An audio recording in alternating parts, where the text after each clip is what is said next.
Depuis sa transformation en société de coordination en 2020, Habitat Réuni mesure et rend compte de sa performance économique, sociétale et environnementale en s'appuyant sur le référentiel EuroGR spécifique au logement social et élaboré par l'association Delphis. Voici en 6 points quelques chiffres 2022 sur notre mission d'intérêt général.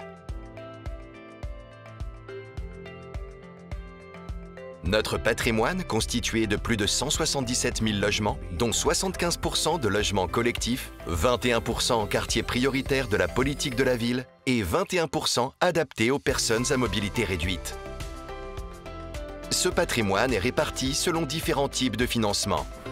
Les logements sociaux à traits sociaux constituent 91% du financement du patrimoine. La croissance de notre offre est de plus de 1600 logements en location et de plus de 346 logements en accession à la propriété.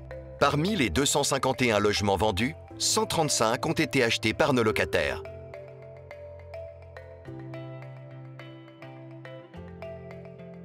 Notre chiffre d'affaires hors charges récupérables est composé de 855 millions de loyers, de 240 millions provenant de l'accession et de la promotion pour un chiffre d'affaires global de plus d'1 milliard d'euros. Notre chiffre d'affaires essentiellement issu des loyers nous permet d'autofinancer 11% de nos investissements répartis de façon homogène entre nos 3 produits.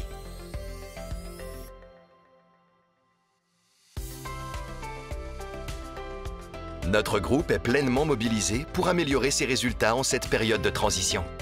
Notre démarche pour préserver l'environnement nous permet d'obtenir de bonnes performances énergétiques et d'être labellisés.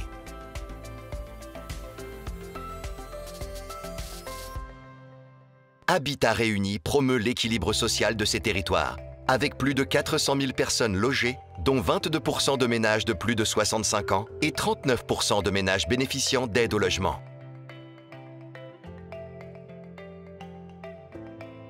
Et nous sommes très fiers de bénéficier d'un taux de satisfaction locataire de 84%.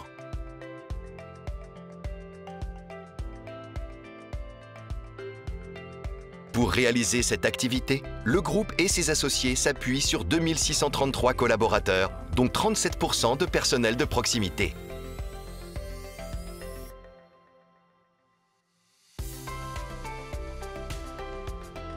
Les dépenses du groupe représentent une valeur de 979 millions d'euros. Elles sont réparties ainsi pour les emprunts, en impôts et taxes, en salaires et surtout pour l'achat de biens et de services.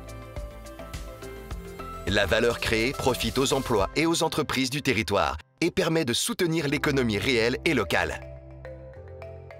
Bâtisseur de cohésion sociale, acteur au service des habitants et des territoires en ces temps de transition.